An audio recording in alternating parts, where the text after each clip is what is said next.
Here on the Gallop, we are highlighting the best of Mustang sports, featuring student athletes competing at the height of their abilities and giving you the exclusive on Cal Poly athletics. Every other week, we will update you on the biggest headlines in Cal Poly sports and spotlight the athletes and coaches that represent our Mustangs. I'm Nick Bandanza. And I'm Matthew Ho. And you're listening to The Gallop. Brought to you by KCPR 91.3 and Mustang News Sports. Hey everyone, welcome back to the Gallop podcast. We're back for the winter quarter. It's Matthew Ho with Anthony Molleson and Nick Bandanza. Thanks for coming. How you guys doing? I'm doing great. Great for another quarter. Back at it. Winter break's always a little weird because longer, just long enough where you get like settled in back at wherever you're at, but then not long enough to where you can start like a work or a school or anything there. So it's like perfect amount of time. Yeah, it's always weird. Like you get back, you're ready to get back to school, but you're also just in the like break mentality still the first couple weeks. It's hard to break that, but I'm working today apparently. No, we'll get back into it. We'll get into it. Yeah, glad to be back. We just want to give a little update on the men's and women's basketball. We're going to touch on wrestling in a future episode. Probably bring on one of our beat reporters on for that one. They've been doing a great job for the past couple of years, honestly, covering them. But yeah, men's and women's basketball. I think that's the team where the two teams we're all kind of tapped into the most. Yeah. We can start on the men's side. So right now it is currently Wednesday, January 8th. So tomorrow, the men are they're there right now. They're already on the bus, driving down to San Diego. But they're going to play UC San Diego. Really good team in the Big West. I mean, I probably would put them easily in that top 3 range. It's probably them. In terms of favorites, like UC Irvine, Santa Barbara, San Diego. I think those are kind of the 3 top teams. But yeah, that's gonna be a really good test because that team too. They were also like a Division II program. Like we are not like where Coach DeGeorge was at, and they made the jump to Division II. Cal Poly, not exactly the same situation, but we're bringing a lot of players and a coach from the Division II level. Let's see how that plays. And I think overall, I think it's played out like pretty well. I mean, there's definitely the possibility like if they just didn't get things together by the start of the season, the bottom could have fallen off and like we could have had a really bad season. But we're really competitive in all these games. It's just been like we've had a really tough travel schedule. I think that goes super underrated within just college basketball and understanding athletics. And then also injuries too have hurt us a lot. Yeah. I mean, over break, we look at, since we've been gone, San Jose State, they lost in overtime in San Jose. And they should have won that game. I was there. Should have won that game easily. They could then go or play Denver at home and beat them in an overtime kind of thriller comeback with someone dunked it. Mac Riniker dunked it. He had one of the best games I've seen all season. Yeah, Dude, he had an electric game that day. With 19 points, 19 seconds left on the clock. They end up winning it in overtime, 95-94. They lose to Omaha. They travel all the way out to the East Coast to play Omaha University or in Nebraska Midwest to lose to them. Then they start off Big West play with a really, really competitive game against probably the favorite to win all Big West, UC Irvine, losing 98-89 in overtime. And they had mounted a 10-minute comeback in the second half to do that. Yeah. Irvine, really solid team. They had kind of 3 players that kill us. Their center, 7'2" center, 7'1" center from Germany. Ben, I forgot how to say his last name, but he had 20 something. Devin Tillis, their power forward, had 20 something. They had another point guard, 22 points. I remember that one. Those 3 guys killed us. No one else really hurt us, but 3 guys scoring 20 plus. That's pretty brutal. But it's good to see. We were able to kind of make a comeback. I will add though, UC Irvine was missing guys just due to injury that usually play, so they weren't at full strength. But you could argue the same for us, but obviously we're at a bit of a size disadvantage there. We just kind of ran out of gas in overtime with Riniker and Kuntz fouling out. Yeah, they had a really bad overtime period just overall too. I think they shot 1 of 9 from 3, 2 of 11, which is just not going to cut it in an overtime game. I mean, can't really blame them though. Like you said, they were without Kuntz and Riniker. It's 2 of their key pieces of the rotation. Yeah, the 2 key pieces of it. But as we were kind of talking about it earlier, on the offensive side, we lead all of the Big West Conference in scoring. We have the most points. We average the most points. On the flip side, we are at dead last in the Big West on defensive ratings and giving up points. Yeah, they're last in defense overall, last in opponent field goal percentage, last in turnover margin, but then they lead in points. It's just kind of the nature of the beast of the style of play that they bring. Yeah, I mean, I know Coach DeGeorge, he is a defensive coach. He wants them to defend. I know, there's a reputation that may come about like, hey, they see how fast we play on offense. Oh, this team doesn't really want to defend like that, but they do. They do want to defend. It's a matter of just staying disciplined, fatigue, managing your depth right, and also too, we're just at a huge size and athletic disadvantage in all these games. So unless we're like, really hitting our mark in terms of just being solid defensively, it's going to be pretty tough to get stops on teams too. And they're also going to hit the offensive glass on us as well, which you can say that plays into our advantage in terms of getting transition. But if they get the offensive rebound, you're kind of in trouble. We just have to we have to end up over helping a lot, which will open shots up for other teams, forcing us to scramble, rotate, do all those things, which is what you kind of have to do when you have this type of personnel, but probably not the most ideal thing to do on an every possession basis. Yeah, I remember when we were talking when Coach first got hired, and we looked at the style of play and talking about, hey, the Big West prides itself kind of on having big centers, big front lines when in basketball, and how is that going to kind of affect our defensive standing and our defensive strategy, coaches? And it seems to be that they've won out. The bigger players, frontline players, have been able to win out, especially on the glass or putbacks, putting us in extra rotation to where we're having troubles matching up. Yeah, but there's also moments where we've defended bigs well. I actually think they defended the UC Irvine big decently well for stretches. I wouldn't say it was perfect, but DeGeorge was talking about it post game. He's like, I thought we handled them, pretty well in stretches. He's 7'1", and he actually has pretty good touch too, like from the free throw line. So if he gets fouled, he's not just gonna brick some free throws like he's Shaq. Like he'll make it. Literally at the end of the game, I remember in overtime, when we were fouling, they gave him the ball to shoot the free throw, because part of the advantage too, it's we have no one that's going to contest on an inbounds pass when the guy's 7'1". We had Isaac Jessup guarding, he's a foot taller than him. He's going to get the ball every time. Just holding the ball up. Literally, that's what he was doing. So yeah, I mean, and then also you think the Stanford Maxine Raynon, played him well. He had 20 plus, but I still think we played him really well. He had a lot of turnovers, and he may have had the points, but I don't think the impact was completely there. So there's glimmers of this working out, and this is what I keep thinking. It's just I feel like they're just a couple steps away, maybe a full game of perfect execution, not perfect execution, good execution. And I think we have a lot of these games. Just we start like UC Irvine, we started out super slow. The Omaha game, we started out super slow. That's just been kind of trend with them. Yeah, I think too a little bit just going back talking about the defensive stats, they're definitely inflated a bit by just the style of play that they bring. You play fast, you're gonna give up more points. It's just kind of how those things go. I mean, obviously, other teams in the Big West, they're not playing at that same type of speed, same type of pace. So you see it in the totals. Like the CSUN game earlier in the season, it's a 102-91.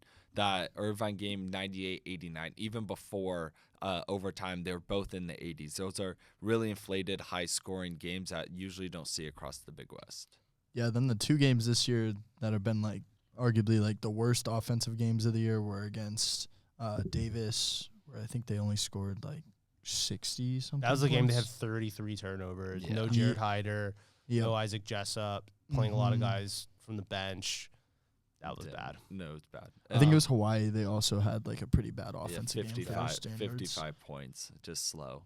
Yeah, I don't think it's talked about enough how the home court advantage for Hawaii is crazy. That travel is wild. We played UC Irvine on Thursday.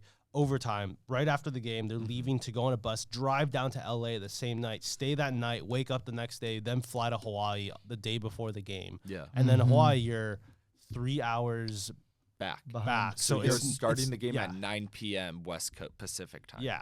So I think it was it's 11 because the game was 9 o'clock here time or 8:50. It was 9 o'clock here. Yeah, 9 o'clock here. Yeah, so 6 o'clock start there. Yeah, but I Yeah, was yeah. thinking, it's 8:59 there, so here it's midnight. No, I No, had that yeah, completely 6 o'clock. backwards. Yeah. No, but it's a But I get what you're saying. It's a Yeah. huge travel day. Honolulu's not easy to get in and out of. If anybody's been to Honolulu, where Hawaii is, it's kind of a I wish. madhouse. Yeah, haven't been, Like it's haven't kind of a been. madhouse. You can't just like getting on the bus and getting through that city isn't easy. So you're probably not getting into your hotel until 3, 4 in the morning, or like 3 in the morning Pacific time, around midnight there. It is a grueling travel. Yeah, but then I got shout out my boy Yash on the staff, their video coordinator, but he posted a picture on his story. He was watching film on the beach. So that's the advantage. And usually the to getting teams out take there. one day or like one night. So they find a period to go to the beach and do some sort of like cool workout or something to like immerse themselves in to what amazing Hawaii is. It's still hard though. Imagine how cool it'd be to be an athlete at Hawaii. Oh yeah. That would be awesome, dude. We're just even a student at Hawaii. Like, Yeah, Or just living Should we all move to Hawaii? let's do it. Let's just do it. I have a buddy who's on the football team there, and he loves it. He's in the Yeah. portal though right now, so guess he didn't love it that much. We'll get to that with Cal Poly's football transfer portals and recruits coming in later in the episode. Yeah. What was I gonna say about the Hawaii? Yeah, so just tough travel with that. Let's see if we can bounce back from that game. Oh, Hawaii, they're not gonna be in the Big West in a couple of years. They're going No. full Mountain West. Yep. That's the other thing. So that trip's not really gonna be even a thing for us anymore. They pack out that stadium too. Like, Oh, yeah, it's not they even get- just the travel. I think they They typically love- lead the conference in attendance. Yeah. The Hawaiian people love Hawaii, love the Rainbow Warriors, and kind of Yeah. all the athletics. Mhm. No matter if they're really good or not so good, Yeah. they're there. I remember going to my we were at my friend's aunt's house who where do they live? I forgot where they live in Hawaii. I forgot the island. I don't know why, but that's what they do. Like we were like watching dinner and they were watching like a Hawaii volleyball game. That's just kind of what they Dude, those think. volleyball games there are electric. Electric, like really electric, and they love volleyball on the island. Yeah. You want to pivot, or I guess maybe one big picture question. I guess how would you guys overall kind of assess the season on I don't want to say success or failure, make it binary. There's obviously a lot of gray area in between, but like where do you guys kind of judge how this first year has been?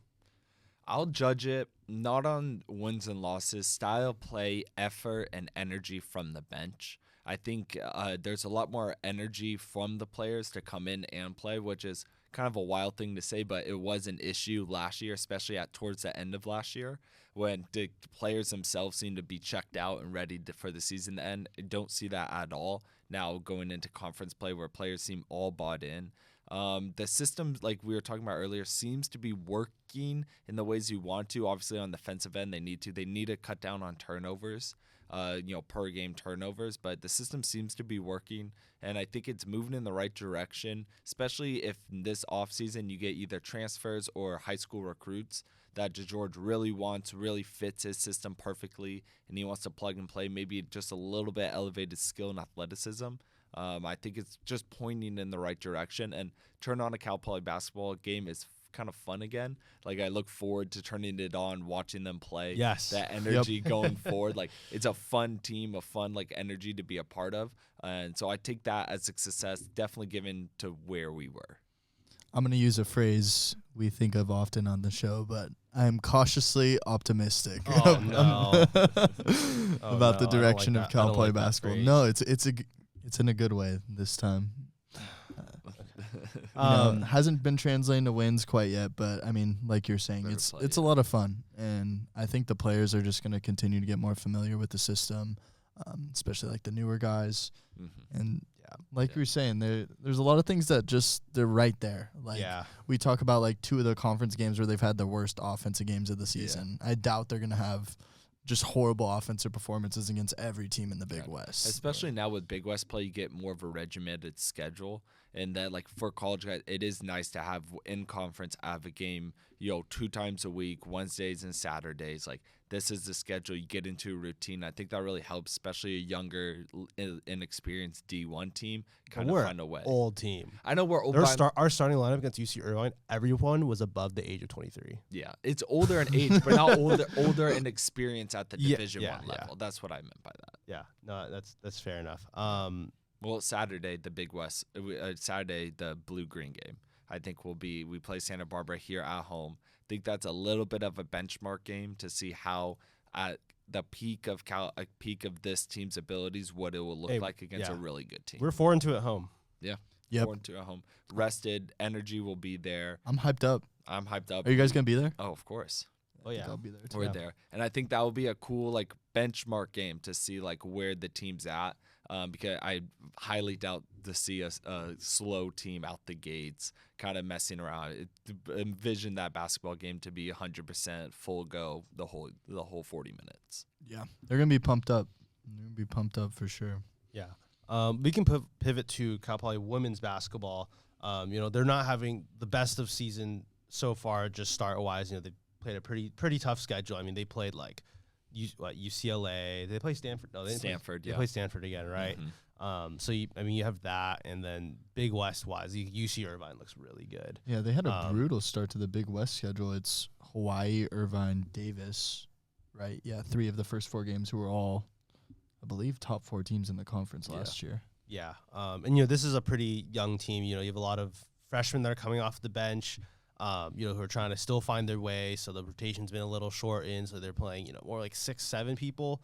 Mm-hmm. So you're relying a lot on your veterans, but then you don't necessarily always have the size and athleticism to match up against some other programs. Yeah, and you see the defensive rating, like going to the Big West, they're 10th out of 11 teams in the Big West, and offensive rating 7th in the Big West in terms of defensive rating. So not middle of the road to lower of the road, especially on the offensive end. Yeah, I think my biggest takeaway with the women's basketball team so far is they really miss Natalia Ackerman. Yeah, they do. Just on both ends of the court. I mean, even to a certain degree, they're missing the other players Amanda Ollinger. Yeah, Amanda Ollinger, Anya McNichols. Losing them's been tough too. I think that it's a lot of players trying to step into roles like Alana Gooseby, who it's her first year playing basketball and is expected to be playing significant minutes. Gabby Robinson. And they're learning, but I think neither of them are quite there yet to where they're obviously not replacing the production of Anya McNichols, who's a 4-year player from Cornell, transferred in here, 5th year playing college basketball. Natalia Ackerman, it was her 4th year. Amanda Ollinger, grad student. A lot of veteran presences on the team that last year that are kind of just taken off. And they still got Annika Shaw, Sydney Borland, but it's tough bridging that gap between the younger and older players. And I think last year they had a pretty good mix of a lot of players in older veterans, middle ground players, and younger pieces. So it flowed together kind of nicely, but I still think this group is still working to kind of find that footing. Yeah, you'd be surprised how valuable it is to have 40 minutes of good center play, or at least just a competent center play at the college level. And both of them were like Natalia right now. She's like a rotation player for Berkeley, who's like a top 25 team and having a great women's year. basketball. Yeah. Mm-hmm. So that speaks to her ability. Amanda, she played at Sierra Canyon. Obviously it's a really good program. And then multi-year college player. She just they just know how to play. They know how to play in the flow. They know how to make adjustments in the game, depending on how a team's guarding them. There's just like small nuances like that just it doesn't come right away for younger players that they just need to figure out. But I do really like their top 6-7 rotation, starting lineup. Plus if it's Sierra Lichty coming off the bench or someone else, that group knows how to play together. They can all they're all pretty skilled individually, just in terms of like be able to pass, shoot, dribble, drive. They're able to do that. It's just they've had a tough schedule. They played a lot of good Big West teams early and. They just some steps to take, but I don't think it's going to be a complete loss here. I think there's definitely a chance for them to bounce back. Now, Matt, you're around the team a little bit more than the rest of us. What is Coach Sires kind of saying? What's her sentiment so far? Yeah, they're just trying to get 1% better every day. I know it's cliche, but it's true. Like that's what you kind of need throughout the season. And with just her style, her teams will practice really hard. Probably a lot harder than some other programs will push their team. But this team, they kind of need that. You need kind of the repetitions in games or in practices. Hopefully, eventually that leads over into the game. So you kind of build trust, build familiarity. They're just trying to work through that. But they're practicing hard in practice for sure. I could tell you that. Yeah, still a gritty team. Yeah. Like for example, the other day against Hawaii when they were playing them at home here. Third quarter, I think we were down about 10, 11 points like most of the game. Especially once you get into that second half. For the first 5 minutes, we held Hawaii scoreless, but we were only able to put up 2 points. And that stretch, if we made that comeback, that becomes a one-possession game. Maybe we even take a lead because 5 minutes is a long time to not score. You're talking probably upwards of 10 possessions. Yeah. So, we score on half of those maybe. Like, we're definitely in that game, but that just never really happened. Hawaii, they're a big team. They're athletic. Although they were missing Amani Perez, who's kind of their star, one of their star players. She wasn't there, but they still their backups. They have their two centers are still like way taller than any of our players, and like their third string center made like a pick and pop 3. I'm like, okay, well that is tough. Hawaii they got a lot of good players, man. Deja Phillips is a stud. I'm impressed with her every time I watch. I think she was 6th man of the year the last 2 years in the Big West. Yeah. She's basically a starter. Like she'll close games for them and everything. McBee, I'm forgetting her first name, but she's like a Cal Poly killer too. I think she dropped like 20 on us last year in Hawaii. She's the shooting guard. Their point guard's Lily.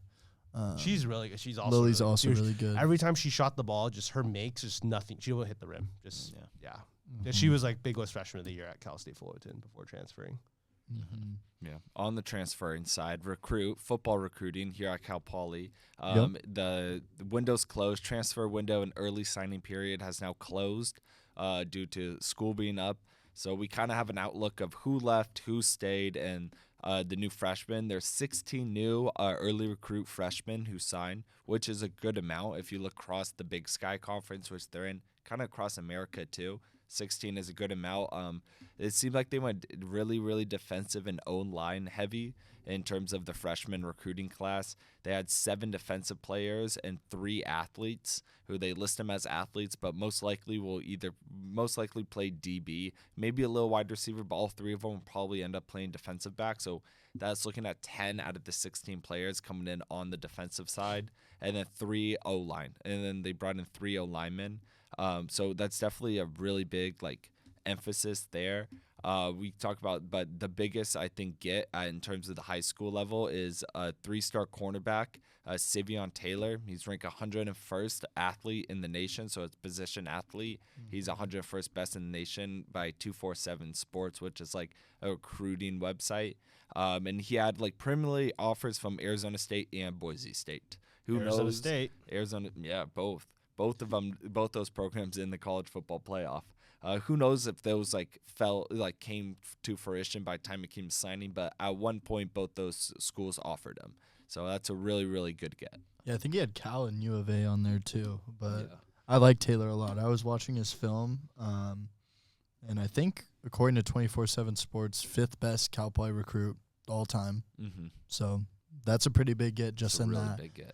And like you said, he's listed as an athlete. Think he's going to play safety or corner or something along those lines, but really good ball skills. Yeah, he'll be a punt returner, kickoff returner.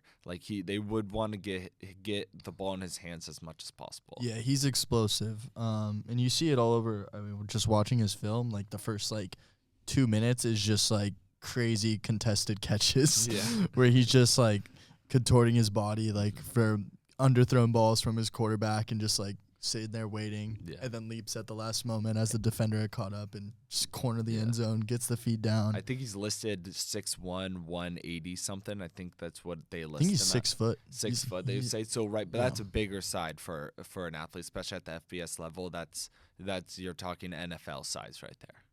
Yeah. Wait, you said 6 foot 180's NFL size. Well, you'll put oh, wait a minute. Yeah, for defensive back, that's right about what it is. Anywhere 6'2". Yeah, I think he's 6'1". I might have to go for that walk-on spot, Ant, like you did. 180 is not what they'll have him. He'll by a year in the program and eating and lifting, he'll be up to 200 probably. All right, 195, 200. Never mind. So you walk. Oh, that sounds like my numbers right there. Here we go. But that's really, really good size for a guy. They also got a really good 3-star offensive lineman, Jonathan Ybarra, who's ranked 164th in the nation inside offensive line. which is a really good get. And then another offensive lineman, a 3-star, Abu Fofana, who's ranked 147th in the nation. So that's 2 really, really good gets on the offensive line. And God knows they kind of needed a couple gets on the offensive line, especially with Brady Norton, our top offensive lineman last year, hit the portal and now is at the University of Michigan. Wolverines. Yeah. I didn't get to watch either of those linemen, but both of those linemen will be helping out the quarterback that they did bring in from Pitt, Ty Diffenbach. I think I'm saying that right. I think so. Diffenbach. But he came from Pitt, spent 2 years over there, still has 3 years left of eligibility. In high school, started playing quarterback his sophomore year and threw for 4,100 yards and 48 TDs over the span of 3 seasons. Yeah, at Calabasas High. It was Agora Hills. Agora Hills. Agora Right, Hills. So from Calabasas, Yep. I went to Agora Hills. Mm-hmm. Uh-huh. Yeah, and he was a 3-star coming out of high school.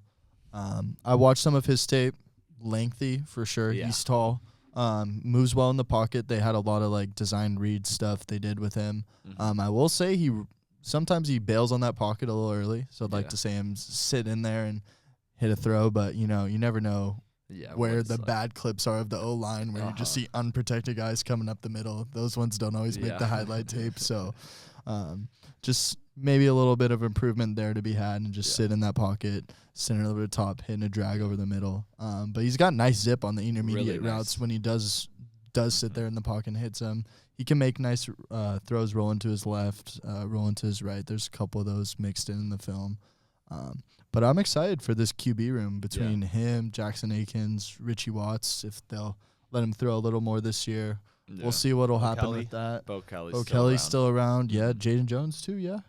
I'm not sure. Maybe. I don't know. I don't think so. Yeah, I don't think so. But it's going to be an open competition again in the spring, which it'll be now 3rd year in a row where we have open competition in the spring to see who's the starter. And I think the Ty Diffenbach, the transfer, is going to have a really good shot of winning that job. Who would you guys say you think's the favorite to win right now? If let's not even say the favorite. If you had to guess right now who's going to be the starting that first game for Cal Poly next year, who you taking? Bo Kelly, probably. I think he'll go back to the well. I think Coach Wolf kind of likes him, he's able to control the game. And you talked about Kelly, he's a really responsible, really good, authority kind of leader of men person. And so that would kind of be my guess. But I don't know. This Diffenbach guy comes in, he has probably on tape it looked like better skill, better movement, and you never know when a P5 transfers or the P4 come down 2 levels to the FCS level. You might see just a complete explosion in talent. I mean, we did see that with Sam Hewitt, and Sam Hewitt was actually really dang good here. Really good. Go Trojans, by the way. Yeah, yeah. If you're not up on the Sam Hewitt information, he goes to Utah. Then this year, kind of seems like he got injured, but they never really explained what happened. Utah did, or Sam didn't. But now he just signed to go to USC. So that's awesome for him. Fight on. Who are you saying? Who's your vote? Okay. I think Akins has a good shot.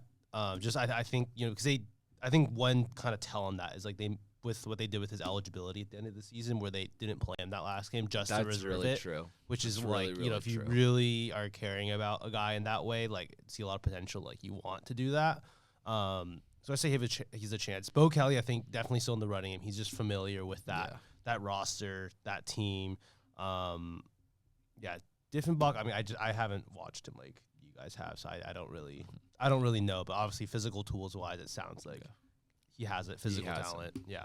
It'll be interesting going out to spring ball practice and watching kind of how they all interact and who gets what snaps, especially early on, who gets what snaps.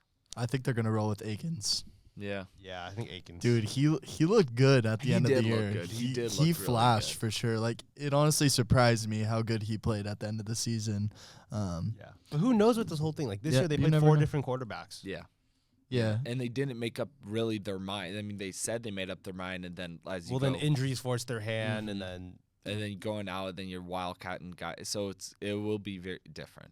That's what I'm saying. I think the first live practice is spring ball. See who is in the lead right then. I think it would be a tell. moving forward. Because I would have to presume that they do not want a quarterback carousel like they've had the last couple of years going into fall camp. Yeah, that was one thing they said was just like a little tough. Is just trying to, because every quarterback's a little different in terms of their play style, so you kind of have to make adjustments week to week. So it's hard to build that continuity. Yeah, it's tough on the O-line to know, like, okay, Bo's going to get the ball out quick. Like, I don't have to worry about it compared to someone else. Like, Diffenbach, for example, you throw him, he might hold on the ball a little longer because he's going to scramble around a little more.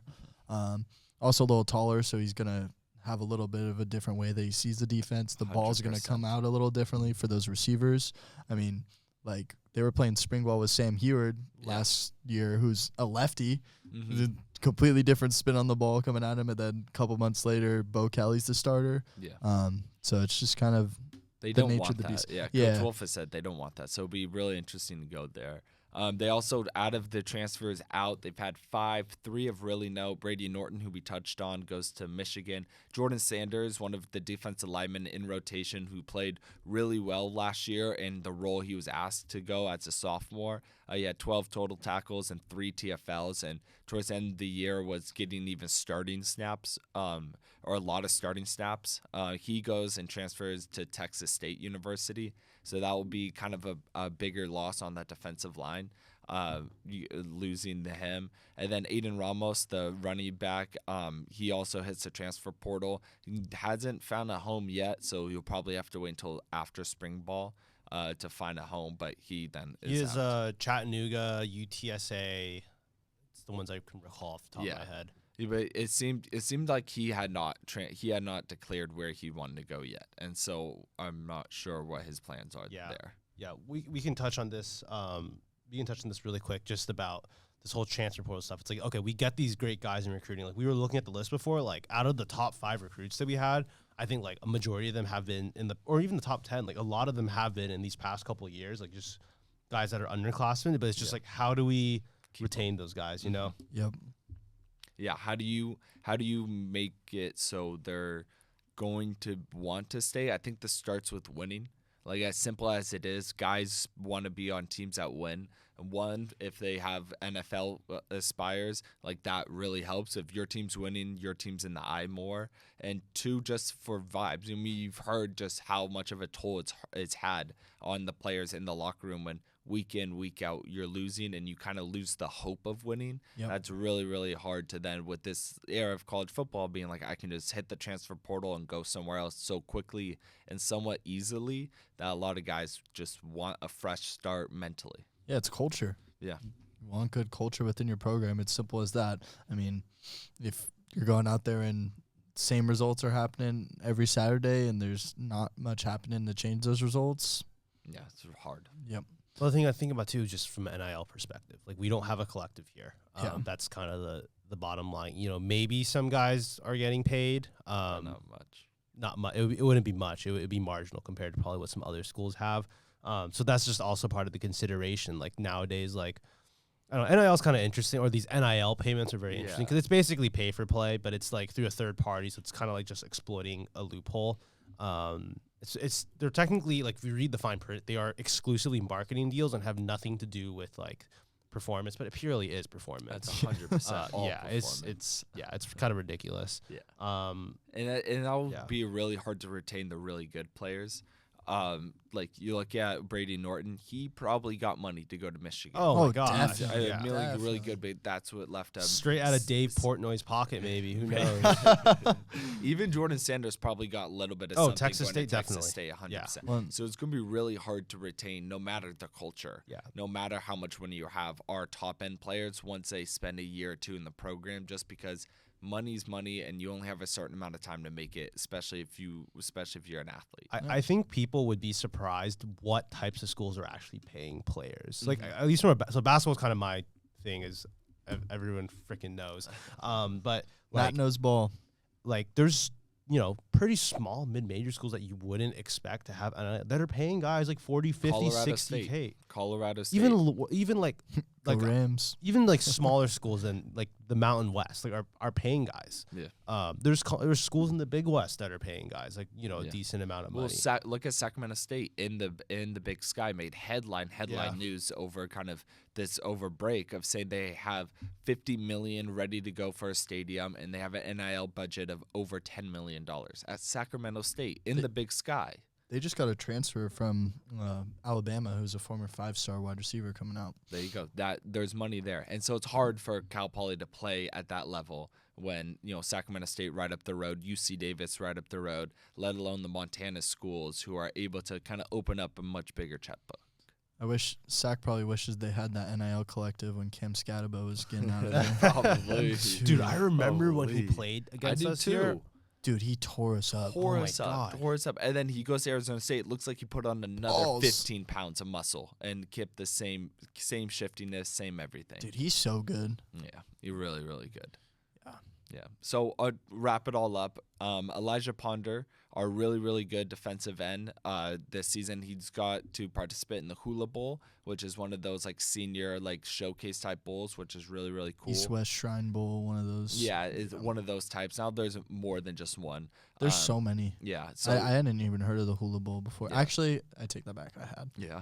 But I hadn't heard of someone I knew going to play there. Yeah, so he'll go there. And also a little caveat, which I think is cool, just say Sam Wolf, Coach Wolf's son, is a part of this recruiting class as a quarterback. He went to AG. And so I think that's kind of just a little something that's cool that's happening on the sidelines because you usually don't see father-son be able to, coach and play in college. And so that's kind of cool. Yeah, he was at a lot of Sam's games too. I was out covering the AG football. They had a good year. I think they made it to semifinals in CIF, and they play in a really tough division, just like with the Central section. Like they end up playing a lot of teams from the Central Valley, which tons of football talent there. Yeah.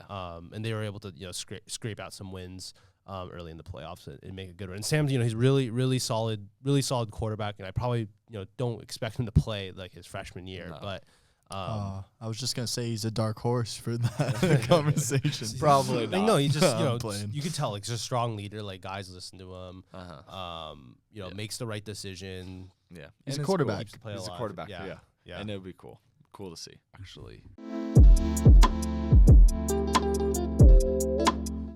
Thank you again for riding along on the Gallop. That's all we have time for today. If you like what you hear, check us out on any preferred stream platform, kcpr.org/podcast, and the sports section on mustangnews.net/sports.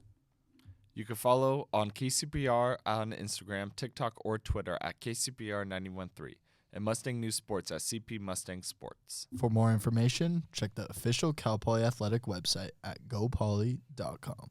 Ride high and go Stangs.